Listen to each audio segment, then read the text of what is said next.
आजच्या जगात एका पगारावर आयुष्य कसं तरी चालू शकतं, पण आयुष्यात खरी प्रगती करणं मात्र खूप कठीण होत चाललंय. प्रगती करणं ही आता आपली हौस राहिलेली नाही, तर ती आजची आणि आपल्या पुढच्या पिढीची खरी गरज बनली आहे. जगात एक प्रसिद्ध म्हण आहे की तुम्ही गरीब म्हणून जन्माला आलात यात तुमची मुळीच चूक नाही, पण जर तुम्ही गरीब म्हणून मेलात तर मात्र यात सर्वस्वी तुमचीच चूक असेल. म्हणूनच आजच्या व्हिडिओमध्ये आपण अगदी झटपट नाही, पण slow and steady win the race या न्यायाने कायदेशीररित्या आपल्याला नोकरीला न धक्का लावता अतिरिक्त पैसे कसे कमवता येतील हे अगदी सविस्तर पाहणार आहोत. नमस्कार मित्रांनो, मी रोहित कापडी बाय राईट मराठीमध्ये तुमचं मनापासून स्वागत आहे. अतिरिक्त कमाईचा विचार करताना सर्वात पहिला आणि सोपा मार्ग डोळ्यासमोर येतो तो म्हणजे इन्शुरन्स क्षेत्र. यासाठी तुम्हाला खूप उच्च शिक्षित असायची गरज नाही. अगदी 10वी पास असाल तरीही तुम्ही हे काम सन्मानाने करू शकता. आज प्रत्येकाला स्वतःच्या आरोग्याची, गाडीची, भविष्याची काळजी असते. तुम्ही लोकांना हेल्थ इन्शुरन्स, कार इन्शुरन्स आणि टर्म प्लॅनचे महत्त्व समजावून सांगू शकता आणि त्यांना योग्य पॉलिसी निवडायला मदत करू शकता. सर्वात मोठी जमेची बाजू म्हणजे यात तुम्हाला पॉलिसीच्या प्रकारानुसार 35 ते 40% पर्यंत कमिशन मिळू शकते. आता यासाठी काही मोठी परीक्षा द्यावी लागते का? तर तसे नाहीये. पॉलिसी बाजार किंवा टर्टलमेंट यासारख्या ऑनलाईन कंपन्यांच्या वेबसाईटवर जाऊन तुम्ही POSP म्हणजेच पॉइंट ऑफ सेल पर्सन बनून अगदी सहज नोंदणी करू शकता. सोपी टेस्ट देऊन तुम्ही तुमचे अधिकृत काम सुरू करू शकता. यालाच जोडून असणारा दुसरा एक उत्तम पर्याय म्हणजे म्युच्युअल फंड डिस्ट्रीब्युटर बनणे. जर तुम्हाला शेअर मार्केट किंवा गुंतवणुकीत रस असेल तर हे क्षेत्र तुमच्यासाठी सुवर्ण संधी आहे. यासाठी तुम्हाला NISM ची छोटी परीक्षा द्यावी लागते, ज्यातून तुम्हाला तुमचा ARN नंबर मिळतो. तुमच्या माध्यमातून जे लोक गुंतवणूक करतील त्यावर तुम्हाला दरवर्षी साधारण 0.5% कमिशन मिळत राहतं. समजा तुम्हाला वाटतंय की हे काम खूप तांत्रिक आहे आणि आपल्याला जमेल की नाही, तर तिथे तुम्हाला रिलेशनशिप मॅनेजरची मदत मिळते. टर्टलमेंट, एनजे वेल्थ सारख्या कंपन्यांचे मॅनेजर तुमच्या क्लायंटला सगळी तांत्रिक माहिती समजून सांगतात. तुम्हाला फक्त त्यांना दिशा दाखवायची असते. हळूहळू काम करता करता तुम्ही यात इतके प्रो बनाल की तुम्हाला कोणाची मदतीची गरज होणार नाही. आता वळूया अशा क्षेत्राकडे जिथे तुम्ही तुमच्या कौशल्याचा वापर करू शकता, ते म्हणजे फ्रीलान्सिंग. मित्रांनो, तुम्ही सध्या तुमच्या ऑफिसमध्ये जे काम करता तेच काम तुम्ही जगातील दुसऱ्या कोणाला तरी सर्व्हिस म्हणून देऊ शकता. उदाहरण घ्यायचं झालं तर समजा तुम्ही सिव्हिल, मेकॅनिकल, इलेक्ट्रिकल इंजिनियर आहात आणि तुम्हाला ऑटोकॅड किंवा डिझाईनचे काम येते, तर फीवर सारख्या वेबसाईटवर जगभरातील लोक तुम्हाला काम द्यायला तयार असतात.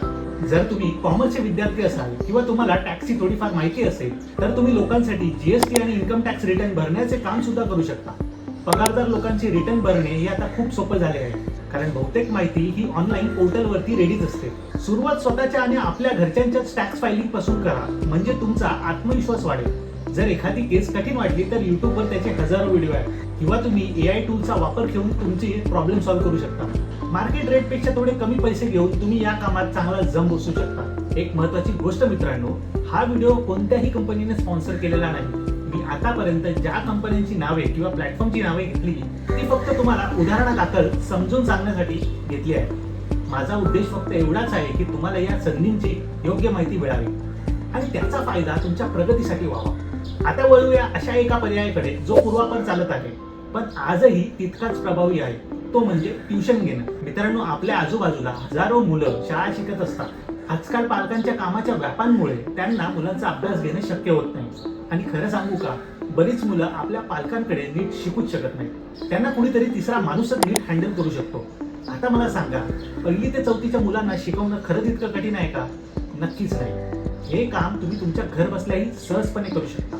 हा विषय मी जेव्हा काही जणांशी बोललो तेव्हा त्यांना वाटलं की इंग्लिश मीडियमच्या मुलांना शिकवणं आपल्याला जमेल का, पण त्यावर माझा एक सोपा उपाय आहे. मित्रांनो, इंग्लिश मीडियम मध्ये मराठी हा विषय सक्तीचा असतोच. मुंबई, पुण्यासारख्या शहरांमध्ये अनेक परप्रांतीय लोक राहतात ज्यांच्या मुलांना शाळेत मराठी विषय शिकावा लागतो, पण त्यांचे पालक तो नीट शिकू शकत नाही. मग आपल्यासारखी मूळची मराठी माणसं मराठी विषय तर अगदी सहज आणि हसत खेळत शिकू शकतात ना. मग आता कारण देणं थांबवा आणि हा हक्काचा मार्ग नक्की ट्राय करून पहा.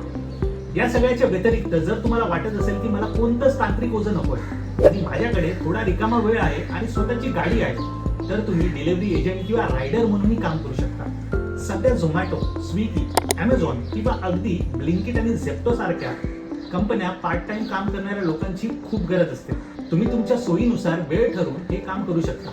रॅपिडो सारख्या ऍपवर बाईक टॅक्सी म्हणून तुम्ही नोकरीनंतरचे काही तास सत्कारणी लावून चांगले एक्स्ट्रा पैसे कमवू शकता. मित्रांनो, मला माहिती आहे की मी आतापर्यंत जे तुम्हाला वेगवेगळे मार्ग सांगितले त्या प्रत्येकाची स्टेप बाय स्टेप प्रोसेस सांगायला गेलो असतो तर हा व्हिडिओ खूपच मोठा झाला असता. प्रत्येकाची आवड, प्रत्येकाची गरज वेगवेगळी असू शकते. त्यामुळे कदाचित तुम्हाला यातल्या एखाद्या विशिष्ट विषयात जास्त रस असेल, तुम्हाला इन्शुरन्स POSPचं रजिस्ट्रेशन कसं करायचं हे जाणून घ्यायचं असेल, किंवा NISM परीक्षेचा फॉर्म कसा भरायचा, फ्रीलान्सिंगसाठी पहिली ऑर्डर कशी मिळवायची, किंवा अगदी स्वतःचा ITR घर बसल्या कसा करायचा, यापैकी कोणत्याही विषयाची सविस्तर माहिती हवी असेल तर तुम्ही मला कमेंट सेक्शन मध्ये नक्की सांगा. ज्या विषयावरती जास्त कमेंट येतील त्यावर मी एक डिटेल प्रॅक्टिकल ट्युटोरियल व्हिडिओ नक्की बनवेन. शेवटी मित्रांनो, महत्त्वाचं हे नाही की तुम्ही कोणता मार्ग निवडता, महत्त्वाचं हे आहे की तुम्ही सुरुवात कधी करता. फक्त विचार करून प्रगती होत नाही, तर त्यासाठी योग्य दिशेने पाऊल उचलावं लागतं. तुम्हाला आजचा हा सविस्तर व्हिडिओ कसा वाटला हे कमेंटमध्ये नक्की सांगा. जर हा व्हिडिओ तुम्हाला माहितीपूर्ण वाटला असेल तर लाईक करा आणि आपल्या बाय राईट मराठी चॅनलला नक्की सबस्क्राईब करा.